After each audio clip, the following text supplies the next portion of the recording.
we will start little by little, right? Antonis, would you like to say a couple of words, or should we start without you, or? I'm in a rather noisy environment, so I think it's better if you start as well without me.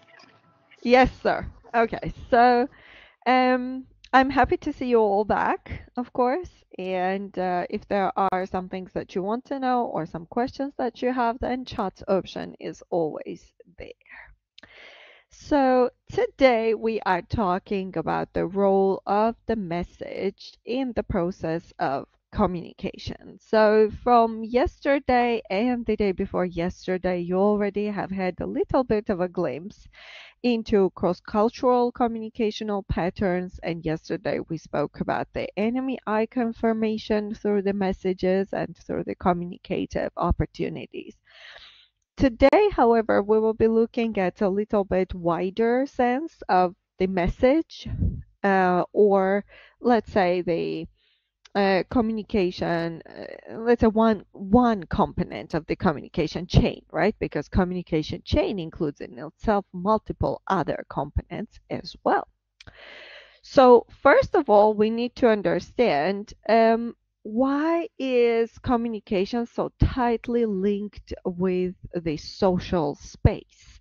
I don't know if you have ever thought about this, but you know, in the classroom, I'm sure when you go to the lecture physically, right?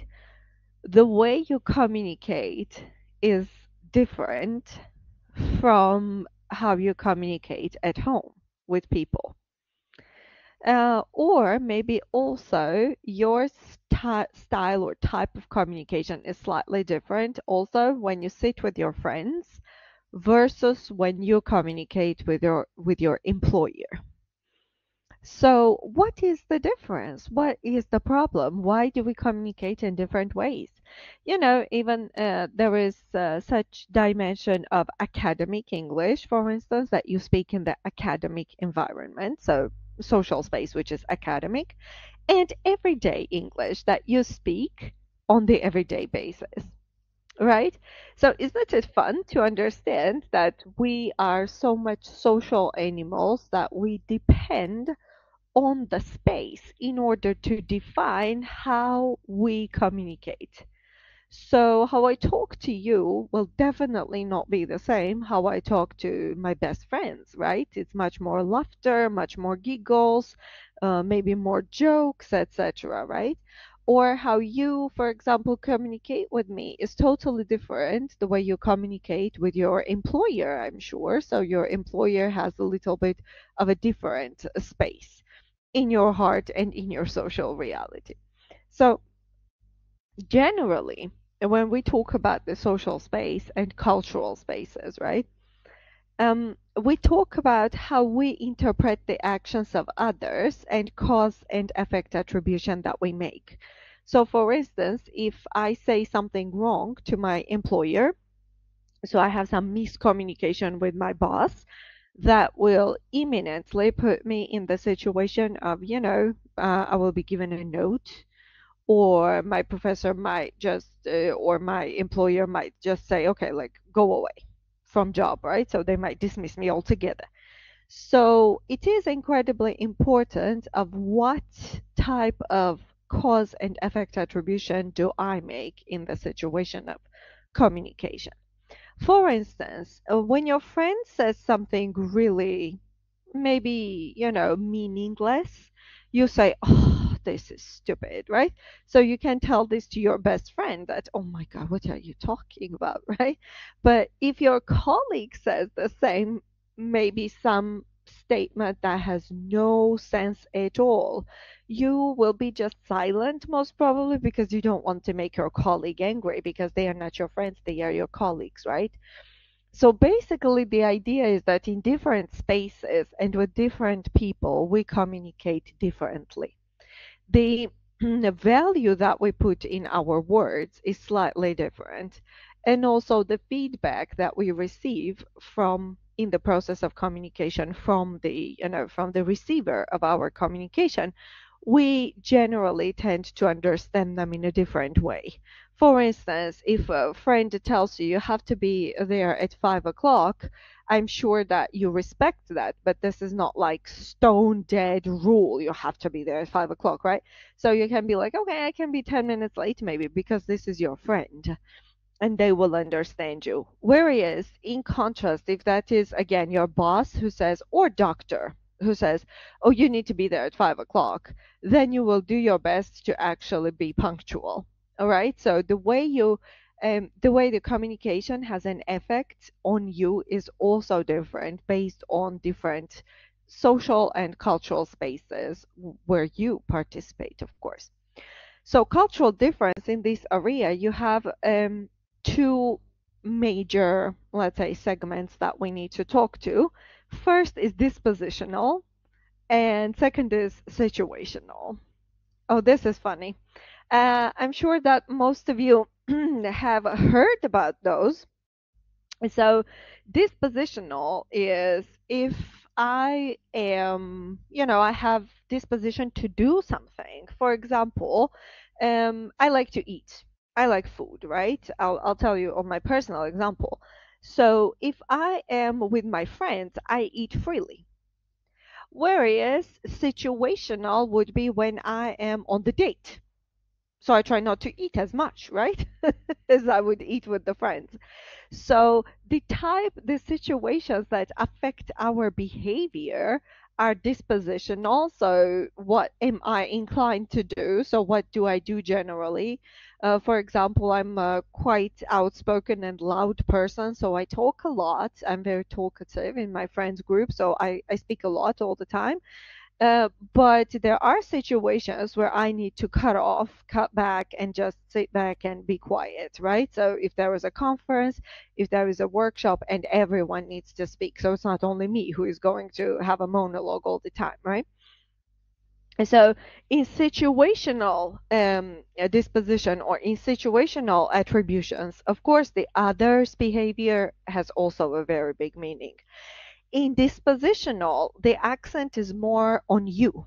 What is your trend? What do you used to do as a rule? So, for example, in your communication, do you laugh a lot when when you joke around? And maybe that laughter is when you're nervous. I have a friend, for example, who has a disposition to laugh when she is nervous. So when she goes to a job or goes to work and there is some important conference, etc., so she tries to keep her laughter to the minimum because that is situational, of course, and she cannot reveal her dispositional communication pattern. So sometimes those two can actually clash and create a little bit of a problem and a little bit of a misunderstanding, if you wish. But other than that, you have to know that there are situations when you want to do something because this is more natural for you. But at the same time, you understand that, okay, this is not the situation where I need to try that because it's not exactly time and place to do it, right? So that is approximately what cultures generally call etiquette. And Georgians, for example, my culture calls it politeness. You have to be polite. You don't always have to say what you think, right? You have to communicate with the maximum respect of the situational environment. However, my disposition personally might be something else, but still I need to listen a little bit to the situation. Um, Generally, sometimes when you study communication, it is called the context. So sometimes professors or people will tell you, oh, this is, you are talking about context now, and context influences the person. Definitely, sometimes it is also context, but we more tend to, say that this is dispositional when it is yours to the core versus situational when it is not yours, but you just act, play by the drum or play by the beat. So you just try to follow a particular set of rules in the organization or around you. Now, we know that communication has several parts, right? And so we have message, which is the most important, and we're going to speak about that today a lot. So message is the major information or meaning that is exchanged during the process of communication. That can be simple as words, statements. That can also be, for instance, when you try to communicate with the others through messages. I'm sure that most of you use social networks, so emojis are a very good addition to that type of, communicational channel. So then we have encoding. Now, encoding is the process in which people select messages and signals and send signals to the others. That is approximately the situation which we said a couple of minutes ago. I don't always say 100% of what I think, right? So this is encoding. Encoding, just so it might be understood, mental encoding, it is when you have a filter. So when you cut back on certain things and you only say certain other things. So you are just, filtering the information. So you don't always say everything which you think.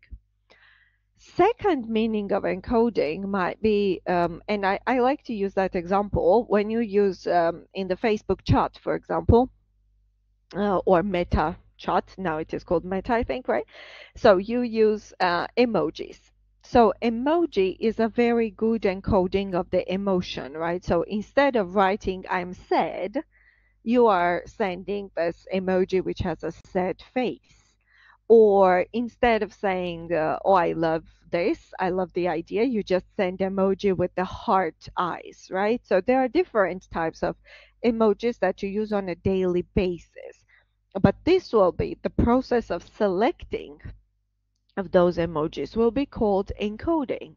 So you try to symbolize or you try to create maybe short versions of the words also, such as LOL. It was very popular a couple of years ago, right? Laugh out loud.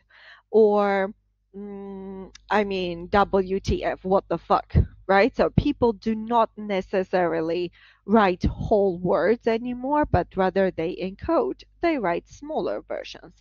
And then those signals are also a little bit more convenient, I guess, So instead of writing, oh my God, I had a very hard day and blah, blah, blah, instead of that, you just, send a tired emoji so that the person will understand, right?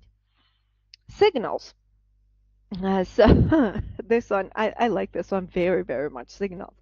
So signals are specific verbal language and nonverbal behaviors that are encoded when the message is sent.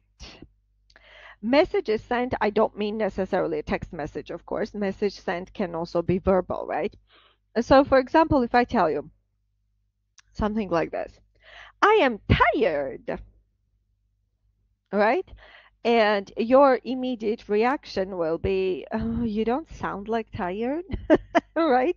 I mean, you sound pretty much, happy with the fact that you're tired. So it's a little bit illogical, right? So when I'm saying, oh, I'm tired, this is more natural. So the voice tone and also the expressions that I use, the tempo and timbre that I use in my voice should give you the signal which is appropriate of the message that I'm trying to transfer. For example, I often say that if you talk to someone and you say, oh, this is an interesting idea, right? So you are encouraging someone, oh, this is an interesting idea.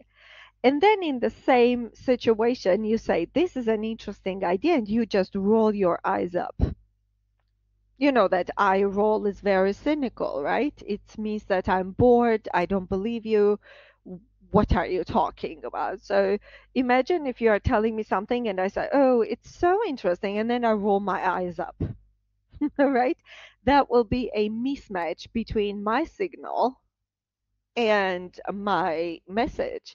So my message will be that it is interesting, but my body language, my body non-verbal signal, in this case, the eye roll, will tell you, okay, this is not exactly interesting for me at this moment, right? So signals are very core when we talk about diplomacy, politics, or high-level, let's say, communication of the high level people, or maybe we can say high position holders in the society.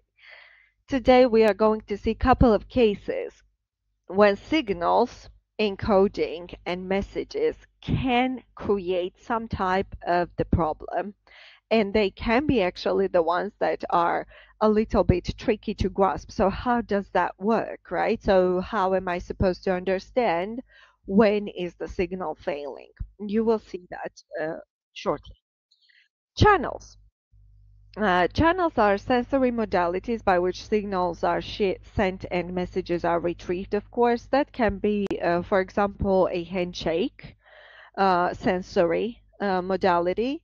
That can be, of course, the usage of the voice. So if that's not a signal, verbal or non-verbal, I can also use maybe my voice in certain way in order to have a sensor modality to send a signal.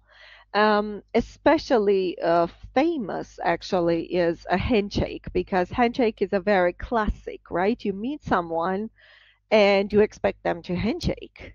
And today we will also see that sometimes this process as well, let's say a channel of handshake as a sensory modality, sends a signal which is not exactly appropriate for the message or for the purpose of encoding.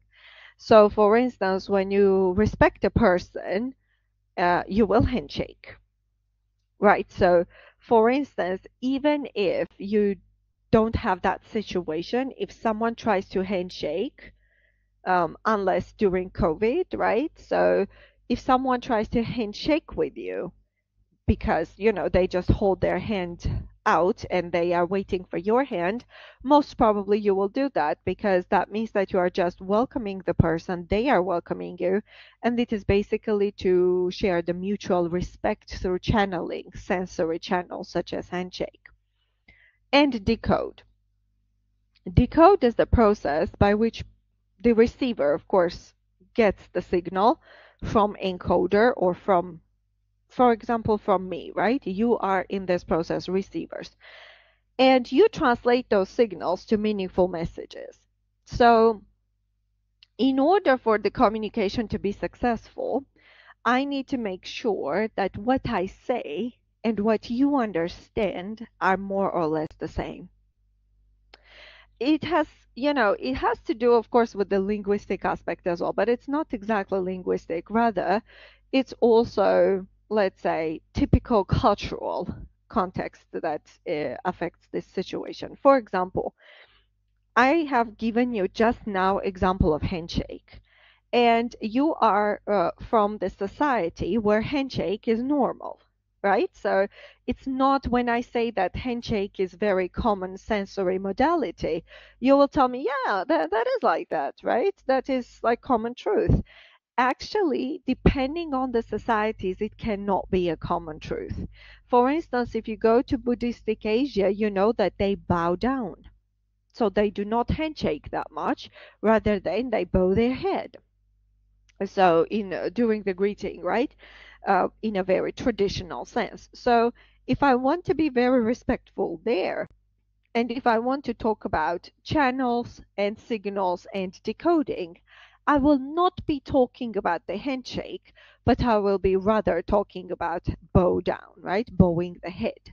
So this means that cultural reality also influences how you interpret the message. How do you interpret the signal, right? How do you understand? Is that okay? Is that loss of respect? Or is that a joke? Especially it is truth when it comes to the jokes and humor, because every culture has a different sense of humor. So when you say one joke in France, that can be very funny, but if you say the same joke in UK, it can be totally different. So it's a little bit of a problem. For instance, I can tell you from my own example, Swedes like to joke, but their jokes are for my culture, they are offensive. So for me, if they joke with me, they might say something that in my culture would be understood as attacking the person or attacking personal integrity. Again, for Swedish people, this is just a joke, right? But for us, for my culture, it can be a little bit, let's say, invasive joke, which I do not understand, right? For instance, it can be speaking about something and they say, oh, you're not Swede, so you will not understand. And that's a jokish expression. But at the same time, for my culture, if I'm not Swede, this does not mean that I lack brain, right? So it's a little bit offensive for me from my cultural perspective. However, in that context, when the joke is very classical Swedish, that is actually truth. I might not understand it because I'm like, okay, I don't get it. So, and then they necessarily make a comment, oh, that's because like this is our joke and you are not Swede. Well, that comment is offensive in my country. So in my country, if you don't understand a Georgian joke, people will not say, oh, you're not Georgian, so you don't understand that joke because of that, you know? So it's not like that. They will try to explain it, maybe, or they will not say any very classical Georgian joke in front of you so that you will not feel embarrassed. So this is not so for Swedish culture, for instance, and therefore we say that one country's joke can be a little bit, you know, negatively perceived by the other country, or vice versa.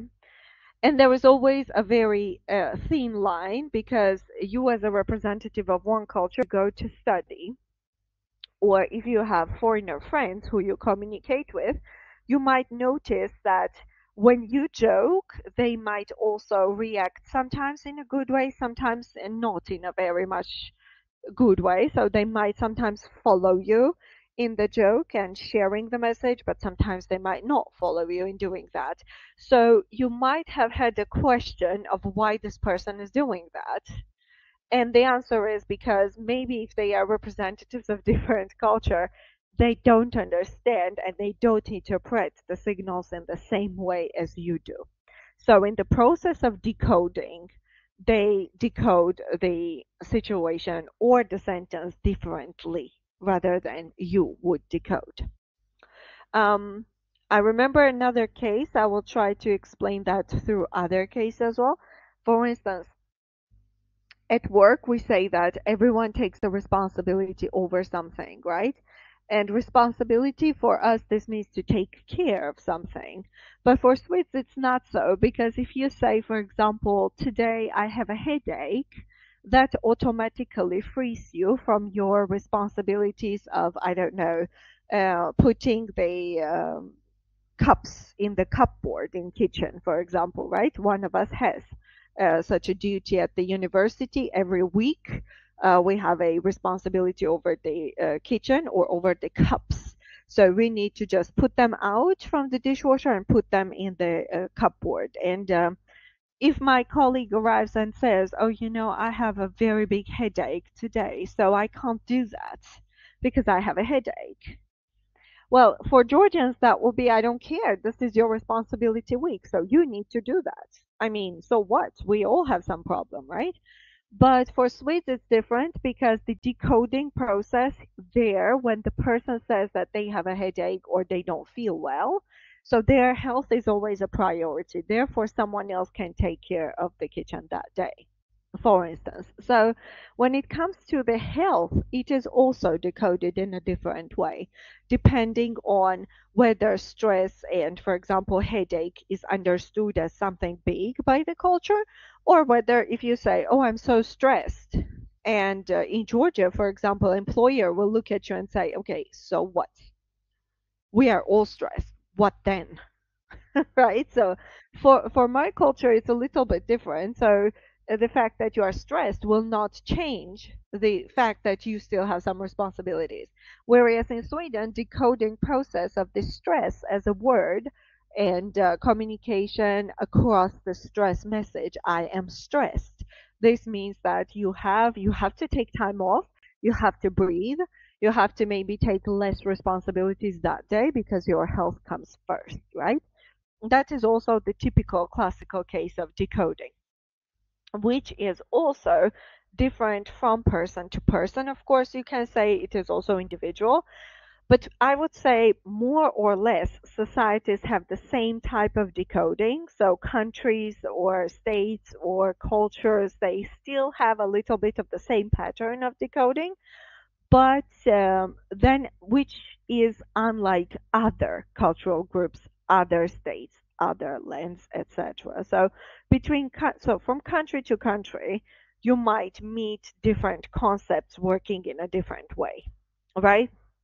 A typical case here also would be when your friend, for example, from Spain, is telling you that they have a working day. You know that in Spain nowadays they have already in certain organizations shorter working day. So working day for Spain and working day for you would be slightly different, right? But it's a working day. So they are correct in their own sense, because for them working day is 4 hours, for you working day is maybe 8 hours. But you also say working day. They also say working day, right? So the meaning, let's say, is decoded in a different way based on the cultural element. Intercultural communication. So unlike intra-cultural communication, that is inside the culture, you also have, inside the culture, communication is easier. It's not very easy, but you will say, okay, it's a little bit easier inside. So when I'm in Cyprus, for example, right, you are physically maybe located in Cyprus. So if you are in Cyprus and you communicate with the people around you, it is more or less clear. So you don't have any problems of understanding of, you share more or less the same common ground, common pattern of communication. So your ideas are more or less the same. Whereas when it comes to intercultural communication between the cultures, right, the problem arises because of the difference between the psychological and social issues that exist within the society. So that is why talking to your neighbor can be easier, positive or negative talk, it doesn't matter, than talking to someone from, again, Scandinavian country, right? So you will be like, okay, they're a little bit weird.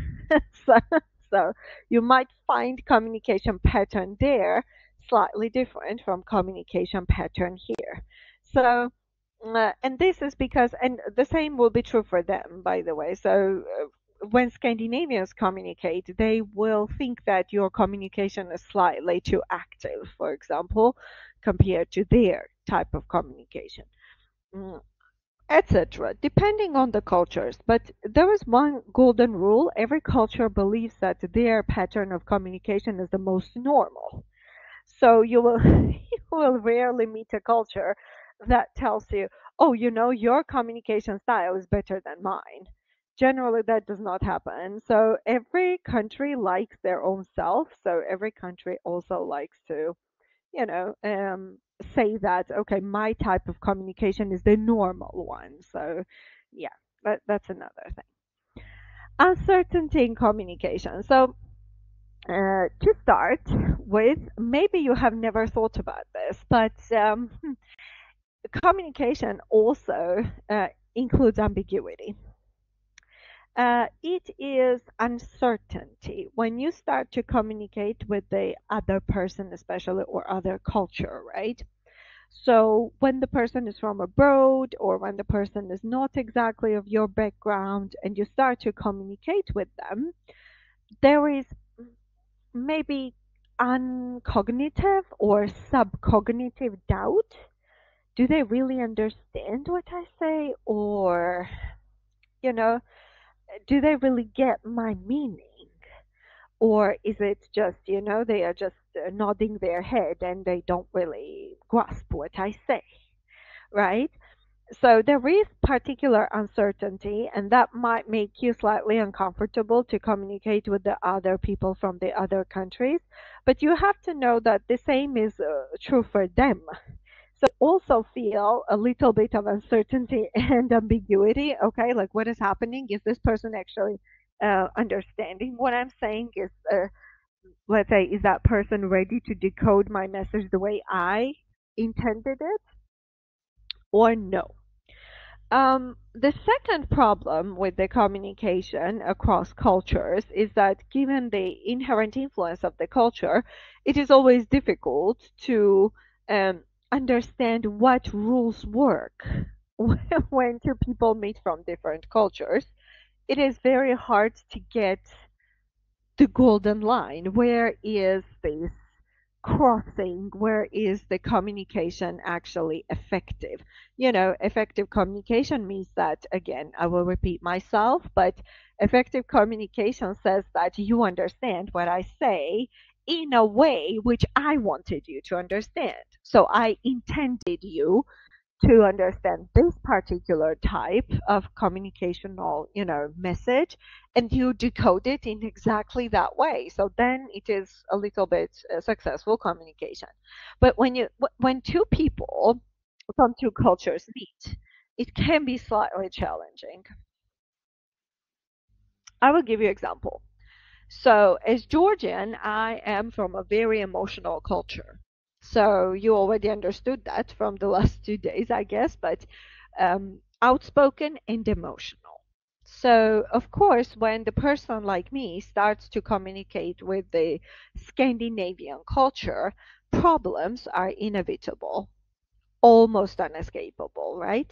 So imagine, and I work for the Swedish organization, right? So the story goes that the person who has very southern temperament, southern culture, I go to north, and I start to communicate with the local people. And for instance, a very normal pattern for them is to finish the talk right in the middle. So for instance, you are telling some story, and the person might very seriously cut you in, and they can say, I'm so sorry. I apologize for cutting you, but I have to go because I have a meeting and I need to prepare. So it's not that they have a meeting, but they need to prepare, all right? So they might cut you in your speech. Or, for instance, it can also be that they feel that conversation is over, even if it's not over. And they can take headphones. They can put them in their ears and say, I'm so sorry, but I need some time to think about, something. And that means that they don't want to communicate with you anymore in that situation. So they want to go away or maybe have their headphones in and just to think, which is total impoliteness in my culture. Similarly, for instance, also very Nordic is silence. It is okay to drink coffee with your colleagues or with your friends and not to say anything, which is, for my culture personally, it is weird. So inherently, my cultural influence is that we can't have awkward silence. In Georgia, we call it awkward silence. So we try to fill it up by talking about some issues because otherwise it is getting really weird because you are silent. Maybe you are 10 people, not two. You all sit, look at each other, and no one says anything. For Sweden, for instance, it is not so. So if you don't feel like talking, it is okay not to say a word. So to keep balanced silence. So for Scandinavian culture, it can be balanced silence. And for my culture, Georgian culture, it will be awkward silence. So that is also, silence can also bear a message, right? So, but that message can be understood differently depending on which culture do you belong to.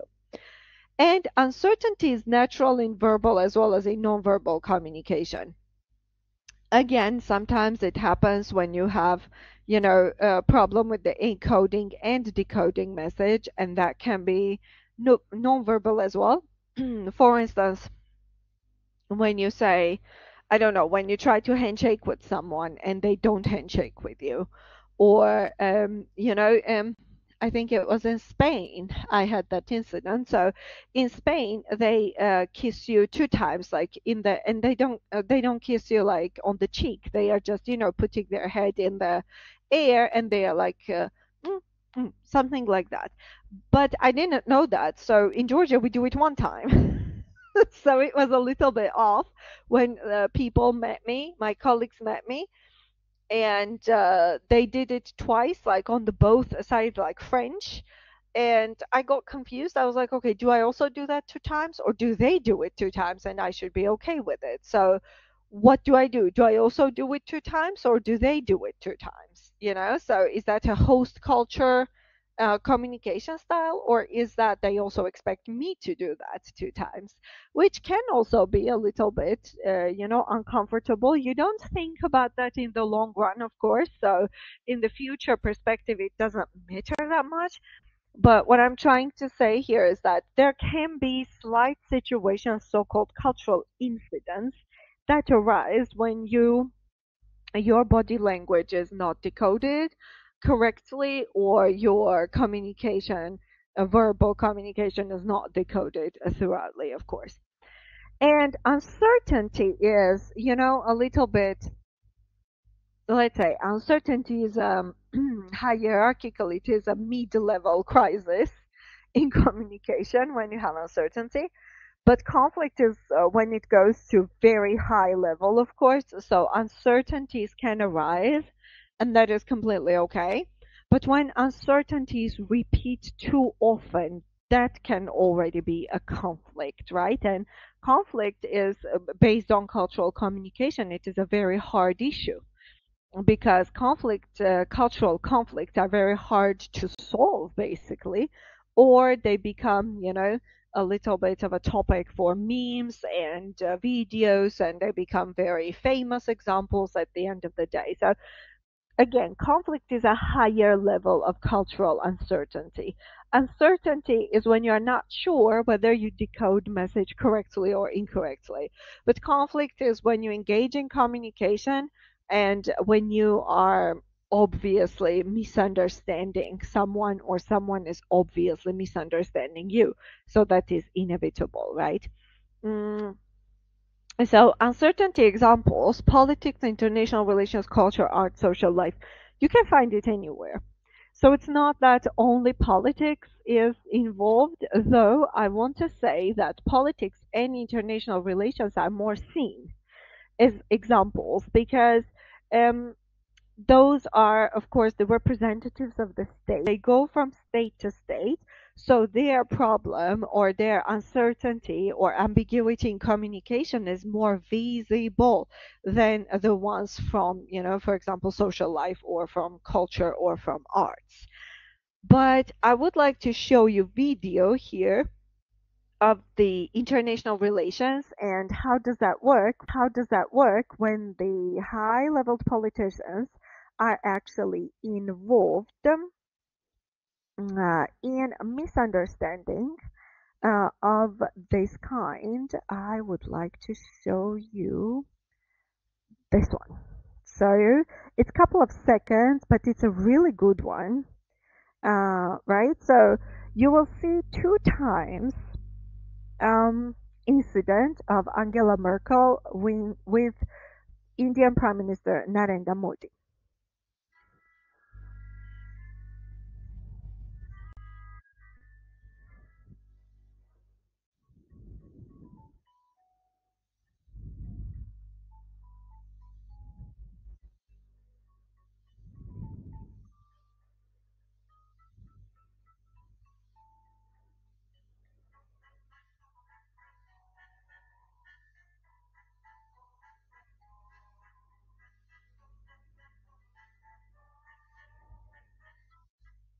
Mhm.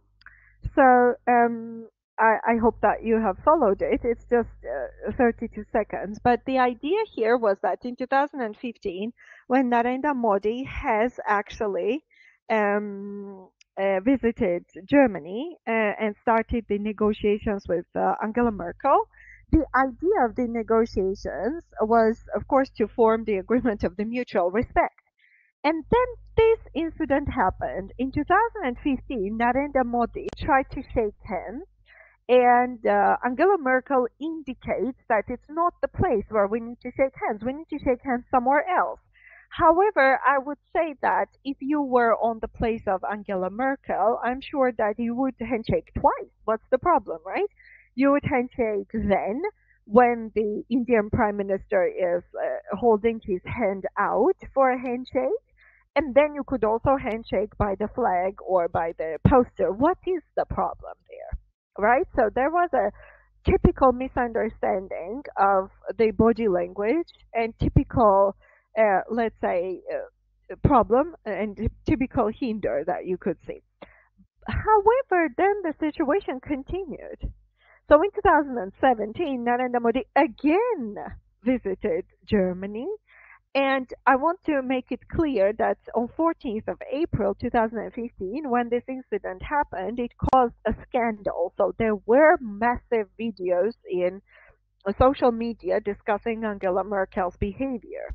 So a lot of people wrote a lot of, let's say, experts and international communication specialists wrote that this was a not very respectful attitude from Angela Merkel towards the Indian Prime Minister.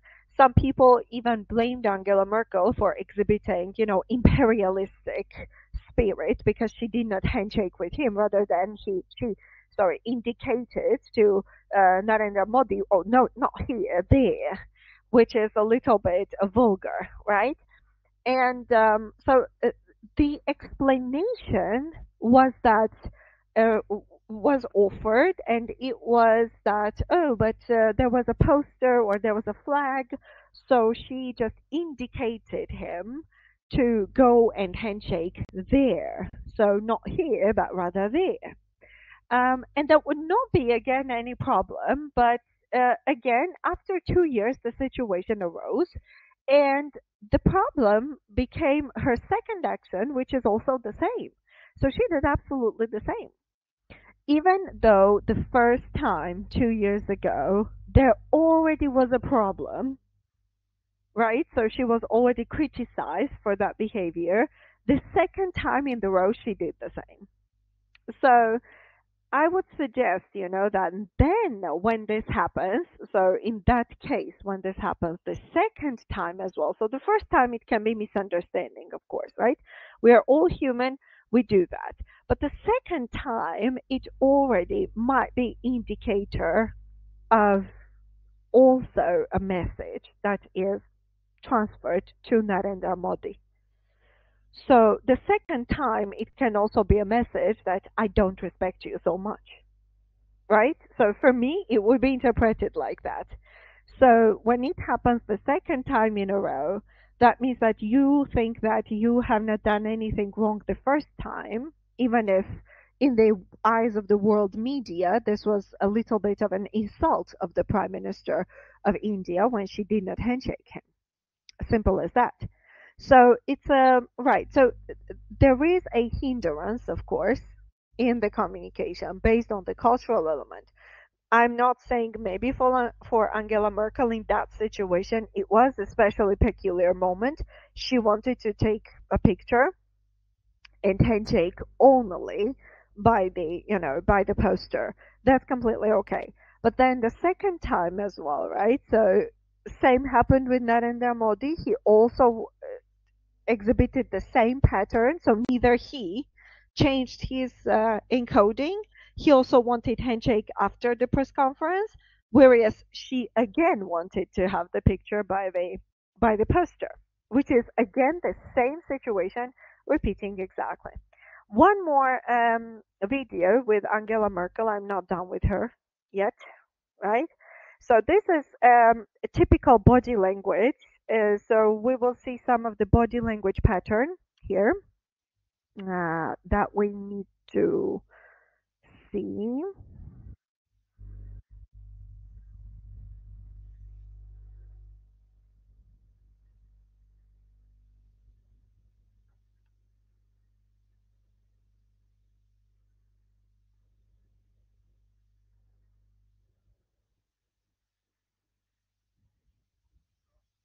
this one. As you see, she is rolling her eyes, not more, not less, to Putin, right? So Putin is trying to explain something. She is trying to respond, and then he's again saying no, and then she starts to roll her eyes, right? So that can also be indicative of there.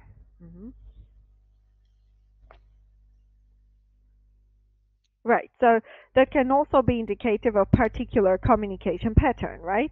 So if I keep rolling my eyes on the people, most probably I don't like them, or I think that they are simple as that stupid, right? So when I try to explain something and they disagree with me and I roll my eyes on them, do I perceive them seriously, you think? Of course, no, right? So those are obvious cases, and they are many actually.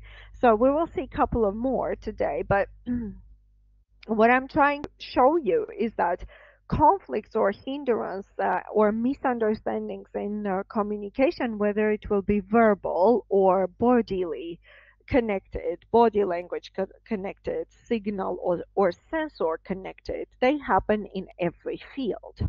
So it's not only in the regular people's lives, but it can also arise in the cases of politicians, in the cases of presidents, etc.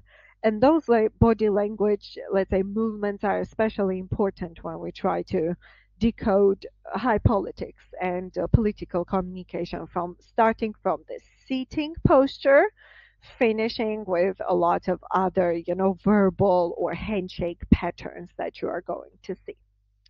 So as we said, hindrance is one, and then conflict is higher levels. So once you engage in intercultural communication, of course, misunderstandings can be inevitable and conflict can arise. And we saw now the examples of Narendra Modi and Angela Merkel and Vladimir Putin, when the mismatch happens between the expectation of communication and actual communication. So when you expect Narendra Modi, for example, to go to the poster and handshake you there, but actually he expects you to handshake in that moment when he held his hand.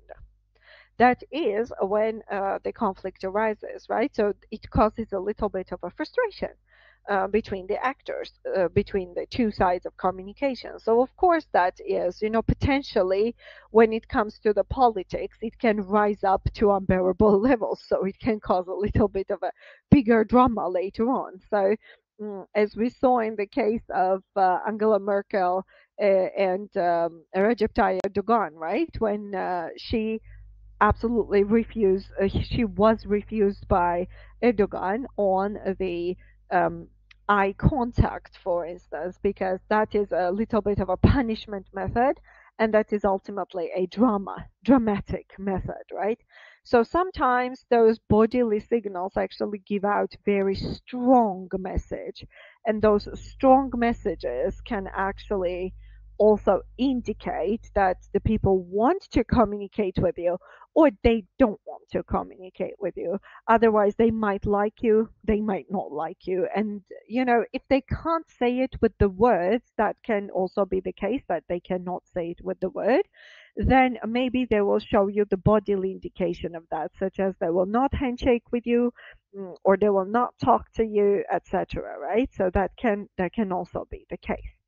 I would like to maybe show you one more very peculiar video where you will see how the changing situation in politics can affect the pattern of communication and how it can help for the conflicts to rise.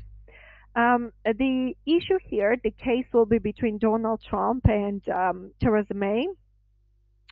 So you will see this, that the first stage of the UK-US relations during those two leaders, while those two leaders were governing, they started pretty warmly, but then later on, when the politics of Donald Trump became a little bit unacceptable for Theresa May, she has changed her disposition towards Trump a little bit. And, where can you express it if not in a handshake pattern? So I will show you this one because I think it's fun, absolutely, to see. And let's see.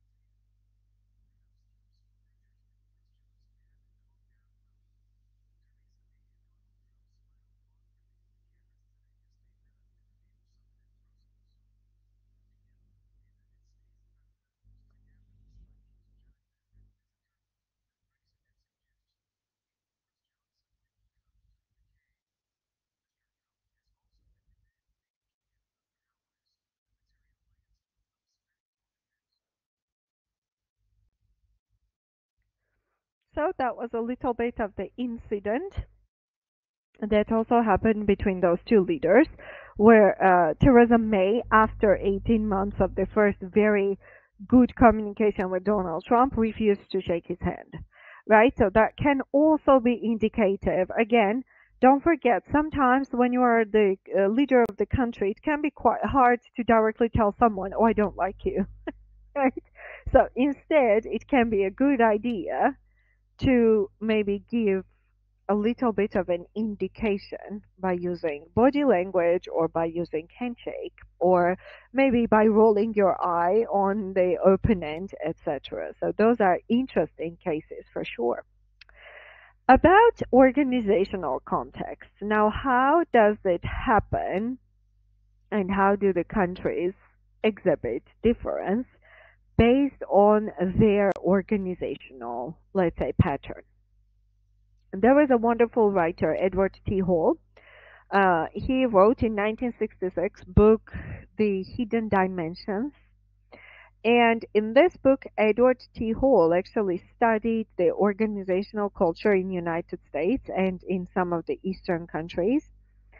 So he talks about the cultures and the spaces with the high context vs low context or mixed context, right? So you do have high context with high context, low context with high context, and low context with low context. What does that mean? So I am not sure if you remember or if you have seen the movie Matrix, right? Or the old school, a little bit old school movies.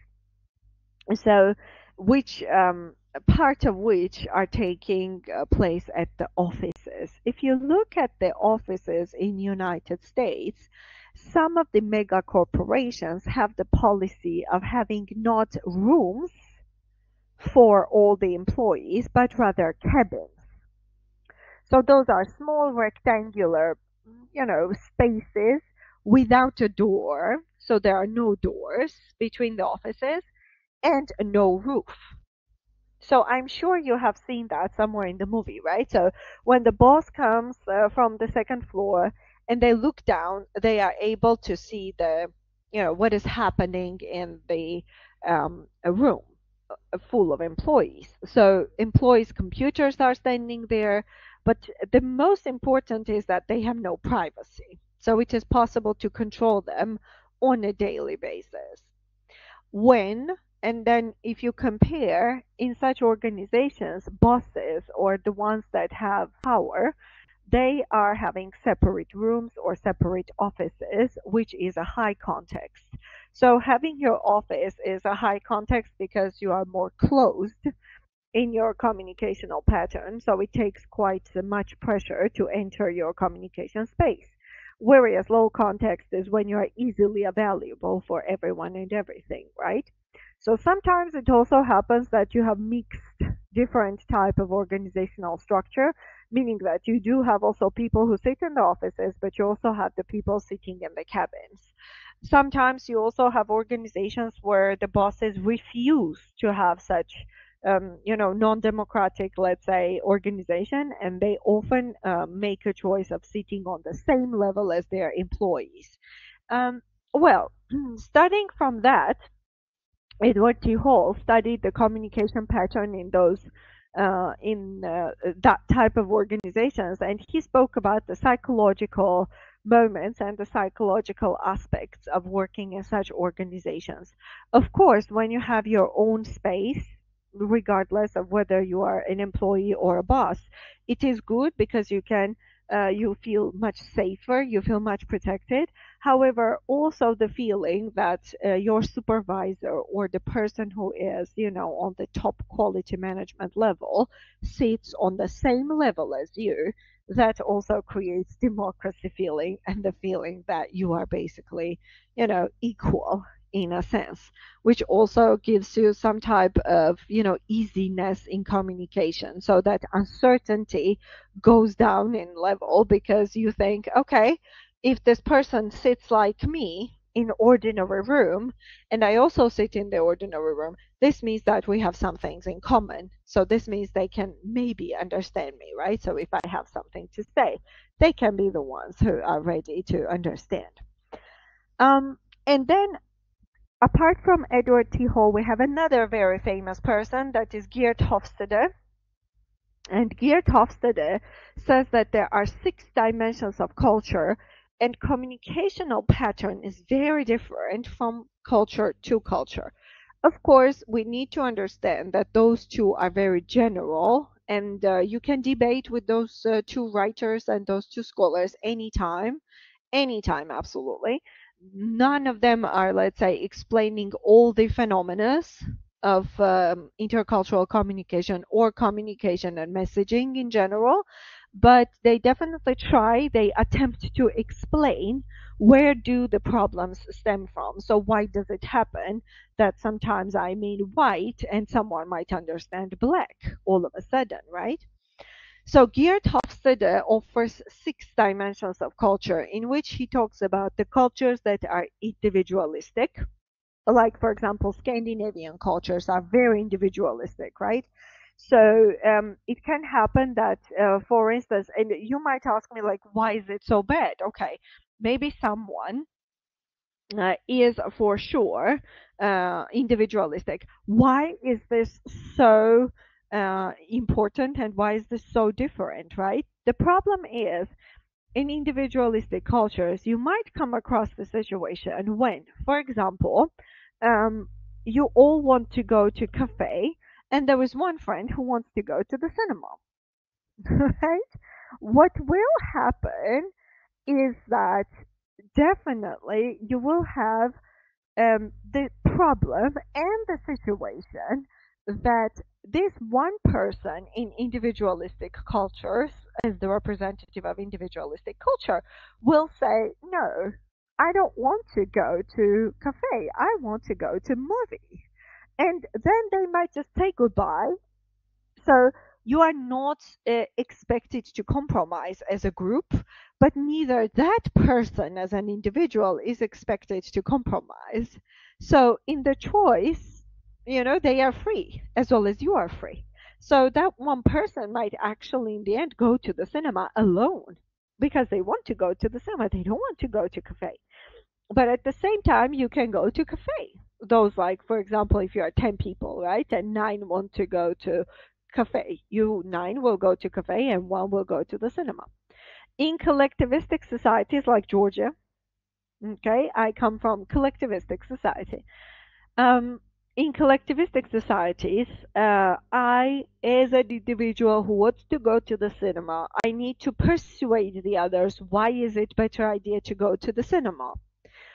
Or I need to compromise, because if 9 people want to go to cafe, I can't oblige them to go to the cinema, right?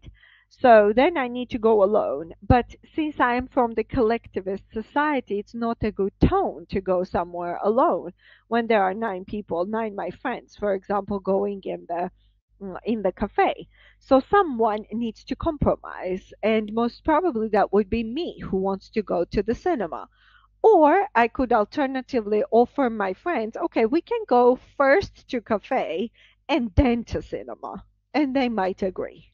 Okay, so me as a representative of collectivistic society, I will try to follow the people, but at the same time, maybe if I have totally different opinions, I will try to offer them in a delicate way so that they will be a little bit more appealing and acceptable. All right? So that is like individualism vs collectivism. Power distance. We spoke about that, I think, the day before yesterday, when we spoke about the moment that, for example, in some of the societies of the world, it is okay to give your boss a negative feedback. There is nothing wrong. So even if you tell your employer, okay, I am this type of a person and I'm that type of a person, right? And you don't like my work and you criticize me too much and you stress me too much, it is not a problem. So you will not lose a job, basically. In other type of societies, if you start to give negative feedback to your employer, it might finish up bad, straight away bad. So your boss might be very unhappy. Your boss might tell you, no, this will not do. I do everything correctly. So why do you criticize me, right? So power distances are basically dependent on the powerful people. If powerful people are far from understanding the criticism and the feedback, in such case, it can be difficult to communicate with them, of course, if you are from the society that wants to give a, valid feedback. However, if you believe that, okay, this person will understand me correctly, then power distance might not be any problem. Uncertainty avoidance. So there are cultures which like to avoid uncertainty. I would say this is amazing. This is super duper, and it's very comfortable, I want to tell you, to be in such society. How do you know when the culture is avoiding uncertainty? Such culture representatives will ask you, what do you mean? For example, I'm not sure I follow. Could you explain a little bit more? What do you mean? That already gives you an ability and an opportunity to explain your message that you are encoding in a different way or in different words. So this is actually giving you a little bit of a chance to explain yourself more clearly to those people who maybe are not following you, but at the same time, avoiding uncertainty cultures, they want to understand, and that is very beautiful to feel. So when you go into the culture that asks you, I'm not sure I follow, could you explain this? Of course, you should not think, oh, are you stupid or what? No, it is the opposite. So they really try to understand you, but there is something that they don't get, either the concept, either some type of definition, either for them it's not a joke and they don't really understand this, concept that you are trying to process. So you are given a chance to make them understand and, to avoid uncertainty that might arise in the future. Masculinity, femininity. This is a very debatable concept, of course, by Geert Hofstede, but Geert believes that there are cultures that are masculine, where, well, inside those cultures, male word has more value than a female word, after all. So he calls it more masculine cultures are very success-oriented cultures, as he puts it. Leaders often are males, and they often exhibit more, being a man is of value in those cultures. For instance, in the world, we still have nowadays societies where having a boy child is more prioritative than having a girl child. Even today, we do have still societies where we have selected abortion problem, right? So that means that there's still somewhere Hofstede is correct. There are the cultures which prefer masculinity element. These are the cultures where, for example, you can hear a man word giving the word, and their word, their promise might mean more than the female's word, right? So female cannot be trusted that much in those societies, but male is trustful, more trustworthy, if you wish. Feminine cultures, according to Geert Hofstede, are more motherhood-oriented cultures, cultures that are more soft, and cultures that do have divine determination, such as, for example, they are still grounding on mythology, or they are still looking at, God and the supreme deities. So it's more of a religiously minded society, also femininity, feminine societies, and they are generally softer. So masculine cultures for Hofstede are very much oriented on getting money, and such as, for example, he names USA, right, masculine culture, whereas feminine culture can be, for example, Ethiopian culture, because it's more of a feminine oriented, it's more about motherhood, it's more about female cult. There is more Oshun, right, the goddess that African continent generally recognizes very much in Kenya and in Ethiopia. That would be the feminine cultures, because they are more prone to religious mindedness. They are not so materialistic, whereas masculine cultures are very materialistic. However, Geert Hofstede also tells you that, well, cultures can also be both. It's not that easy to differentiate where is a masculine culture and where is a feminine culture, because some cultures have both.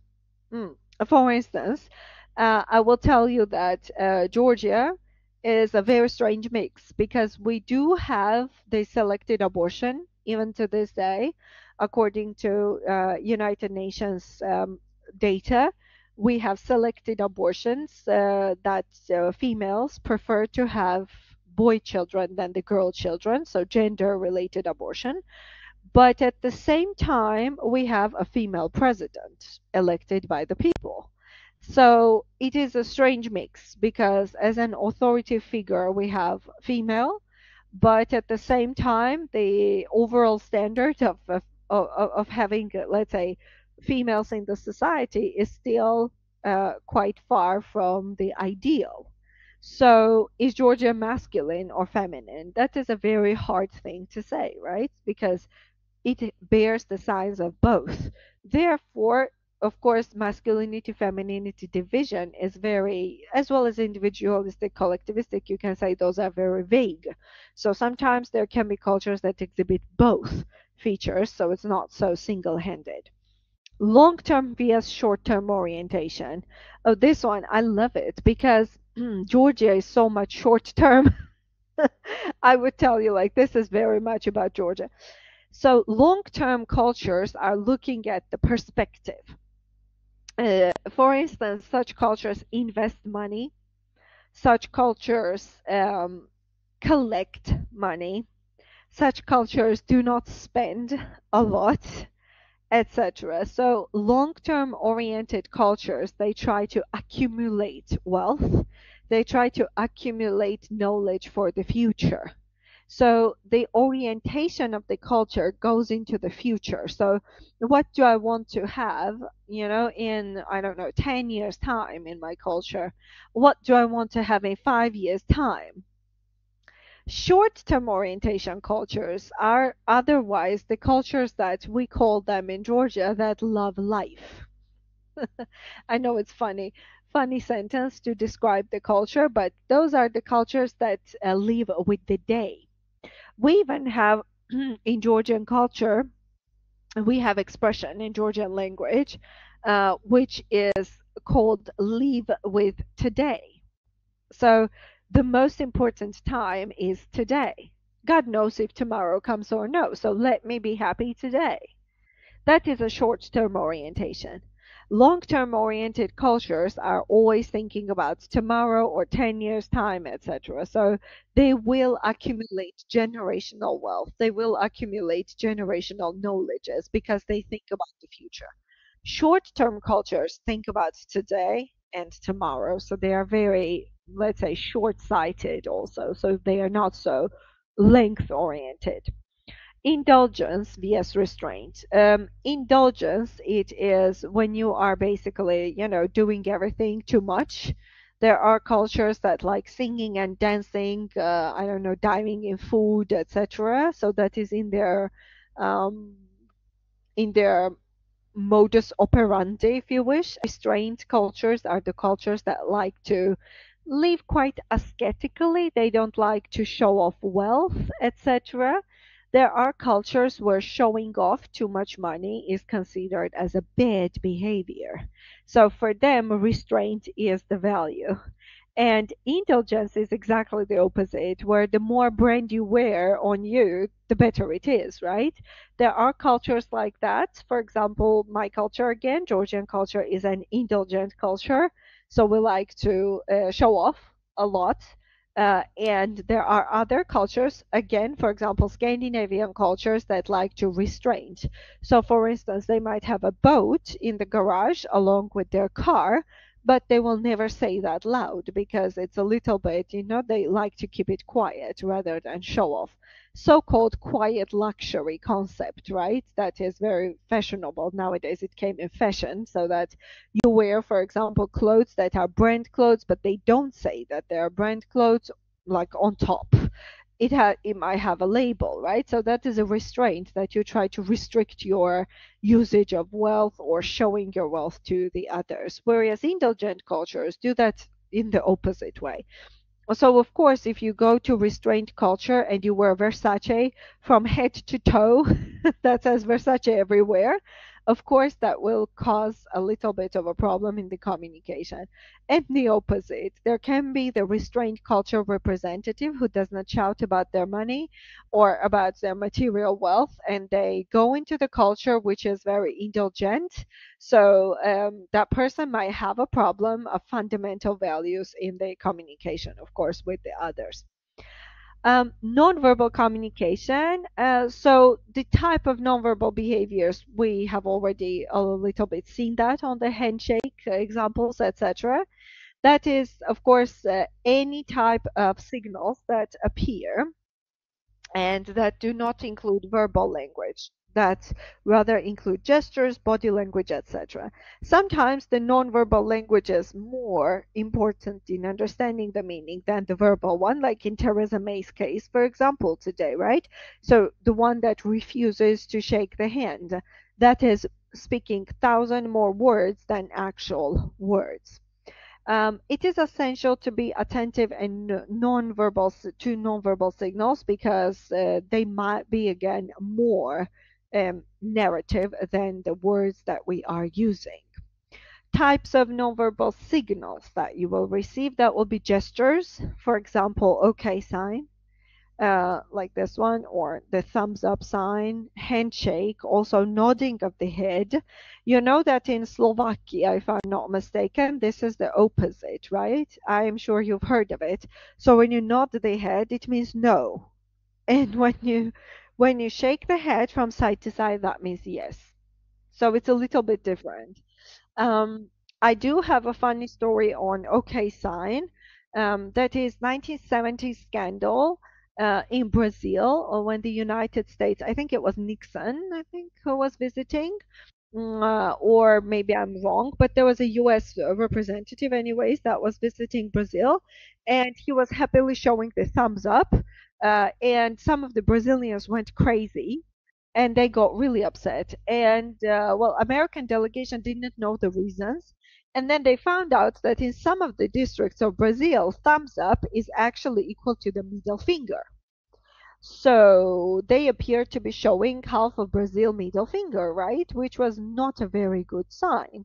So again, when you are using the nonverbal communication signals, you need to make sure that the signal is okay to use in the culture and it doesn't mean something else, right? Culture and gaze, so looking, not only body language, but sometimes just ways of looking is also a little bit judgmental. For example, eye roll that we saw today of Angela Merkel towards Vladimir Putin, that's also indicative, of course. You do have some cultures where too much staring in the eye, if you don't blink, right, and you're like just looking, staring at the person in the eyes, that will be vulgar and that will not be acceptable.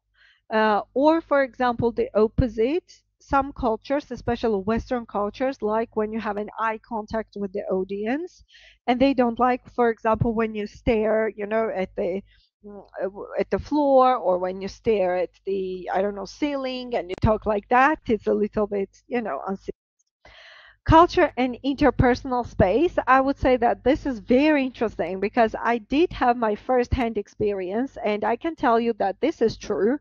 And interpersonal space is actually having a great impact on the communication pattern, because there are cultures that come incredibly close.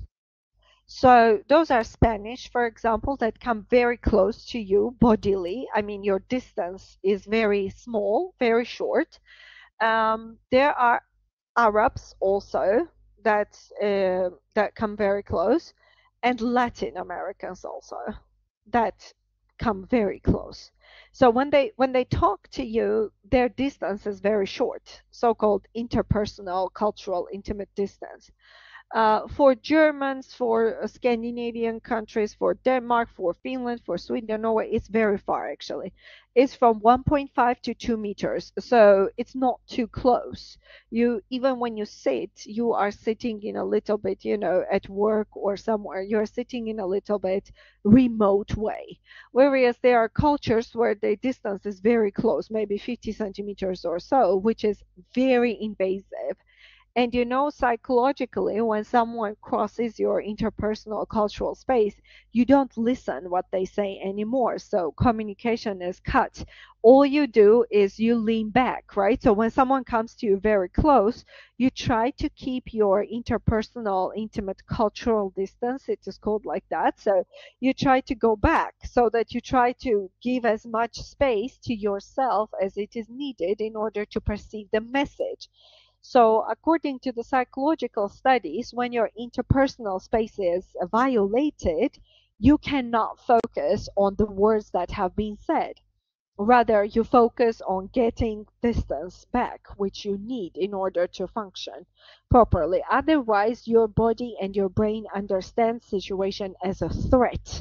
So you try to, of course, increase the distance relatively. So yeah. And finally, I would say that maybe this one, hinders of effective intercultural communication. So once again, we will look through what are the hinders, right? So as we saw, assumption of cultural similarities would be one. So this is the stereotype or prejudice that they understand everything the way I say and the way I want them to understand. So if I assume that you 100% understand things the way I want you to be understood, I want them to be understood, that can be a little bit wrong, right? Language differences. So of course, the way I can express myself in my language can be quite different from how you express yourselves, right? In my language. If you don't speak Georgian, it can be quite hard, right? To express myself in Georgian and to hope that you will exactly understand what I mean. Or same from your side, if you are expecting me to speak the language of Cyprus and I'm not speaking it at all, right? There can be a big misunderstanding if I try to do so. Nonverbal misinterpretation, sign, gesture. If I do use some signs or gestures that are inappropriate for your culture, you will be offended most probably, and you will think that you don't have to listen to me because that is a person who is, offending my culture, etc., right? Preconceptions and stereotypes. If we suffer with the stereotype or with the preconception, for example, oftentimes there is a stereotype like this. Oh, I'm not going to talk to this person because talking to them has no meaning, right? That might be about certain cultures, especially enemy cultures, right? So you are like, okay, I would say something, but I'm not going to even talk to this person because they will never understand what I say. That is a stereotype and preconception.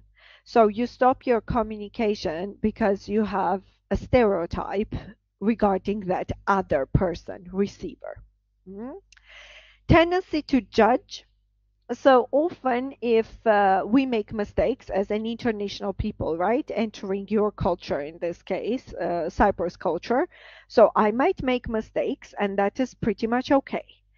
But if there is a tendency to judge the person for their mistakes, of course, the communication will be hindered. I will not be wanting to communicate more if there is a judgment, right, that I have caught. Same for you. For instance, you go somewhere, you are talking or you are not talking the language and then you ask for something and then you meet a little bit of a judgmental eye and you think, okay, I don't like to be here. I don't like this culture. Right? So that would be the first reaction. That is also one of the hinders when you accept tendency and you are judged, or the opposite when you judge someone, right? And high anxiety. I would say that there are people and there are intercultural, of course, there are cultures that have a high anxiety or the fear. So, for instance, every time they see a migrant or every time they see you as a tourist or the person who is international going somewhere to study, there is a unconscious fear that this person is going to change everything for the worse, right? And this is a typical fear of Europe, of the migrants, for example, right? Refugees and migrants. So oftentimes you would see the countries exhibiting the high anxiety levels, which of course hinders effective communication with those people to find most effective solutions. Because if we do not listen to each other and we assume that, for example, refugee crisis is a problem, of course, that means that we are already judging them and we are putting the high anxiety level to our communication with them, right? So this is it for today. And you do have also references and further reading if you feel that you want to read across this issue and across this, let's say, problem, such as hindrance or the meaning of the message encoding and decoding, and how culture influences that process, then you can find the further reading, of course, on the last page of the slide, as always. Now I am open to your questions. If we have any, I am all attention.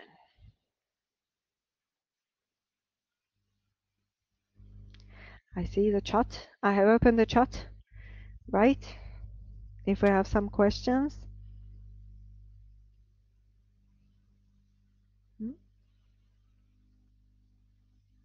No?